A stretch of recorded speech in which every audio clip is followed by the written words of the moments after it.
పత్రిజీ ఏమీ లేని దానికోసం ఒక పెద్ద స్కెచ్ వేసుకొని ఒక ఊహా చిత్రాన్ని రూపొందించుకొని మనం బాధపడి పక్కన వాళ్ళని బాధ పెడుతూ ఉంటాం. వాళ్ళు అన్నారో లేదో తెలియదు కానీ మనం ఊహించేసుకుంటాం, మనల్ని మనమే బాధ పెట్టుకుంటాం.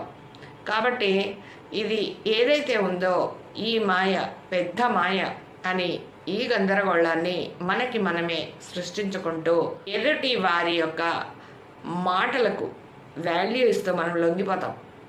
ఎదుటి వారి మాటలకు మనం వాళ్ళ మాటలకు ఎంతో ప్రాధాన్యత ఇస్తాం. అవసరం లేదు, అది యథార్థంగా బయటపడినప్పుడు అయ్యో మనం అనుకున్నది ఇది కాదే, మనము రాంగ్గా ఆలోచించమే అని అప్పుడు ఆలోచిస్తాం. కాబట్టి ఫర్ ఎగ్జాంపుల్, మనం నడుస్తూ ఉన్న ఆ గుంపులో మనకు నచ్చిన వ్యక్తిని చూస్తాం. ఆ వ్యక్తి మన వైపు తిరిగి వచ్చి